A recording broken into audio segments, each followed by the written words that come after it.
and welcome Flip Clock fans. I'm sure you're familiar with the Copal 229. It's the big brother of the Copal 227, except the Copal 229 has the day of the week.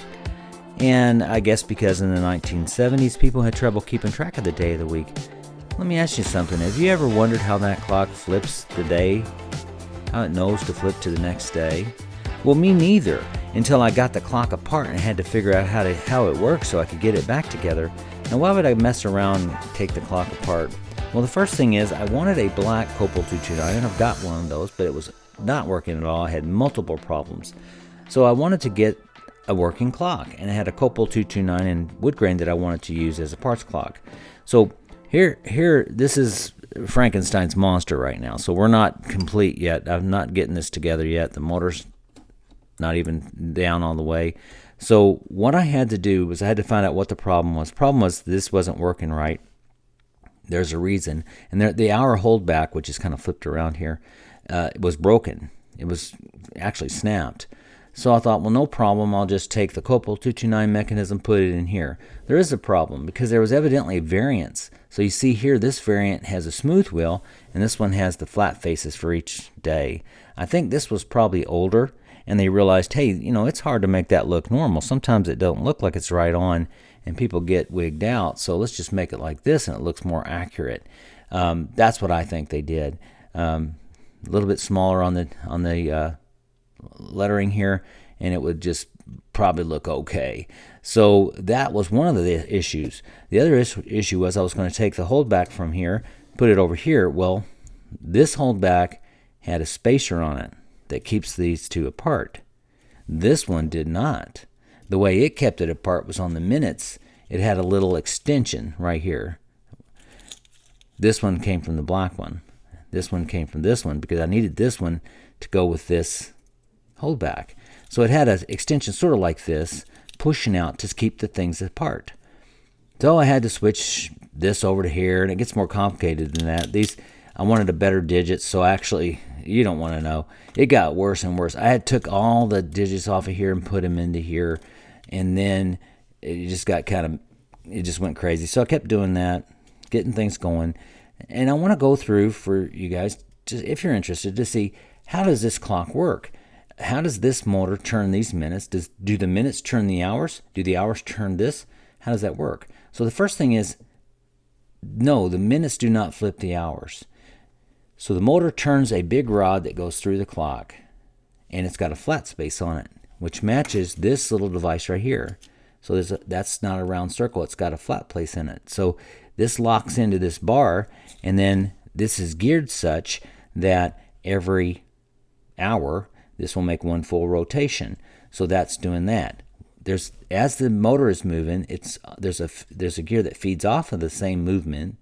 It's not the same, and it's not moved by this bar. There's a gear. Now that gear is more easily seen here. So it's geared down so that the hour will turn, of course, a complete revolution once every 24 hours. So if you look in here, you'll see let's see if I can show you. There's brass there that matches here. So it goes straight through this, doesn't impact this at all. All it does is turn the hours. Let's see if you can see that. So it's turning the hours. Now, how does this know when to flip? And I've had people say, well, why does it make noise when it flips, when the days change? Why does it make noise? And why doesn't it go off exactly at 12? Well, that's the reason why they went to LEDs. These are not accurate, precise timepieces. I had someone comment on a video about how they wouldn't have a house full of inaccurate timepieces. So I said, well, we don't collect these because they're accurate timepieces. I want you to think of something. Think about these real expensive clocks, the mechanical clocks. They're exquisite pieces of art. But do you realize the mechanical clocks are not as accurate as quartz clocks? And people have a hard time believing that, but no, it's true. So why would people get mechanical clocks? Because they're art and they're beautiful. That's why, because it's interesting and it's amazing. So that's why, part of the reason why I like flip clocks is because how do they figure out how to do it? So how do they flip the day over?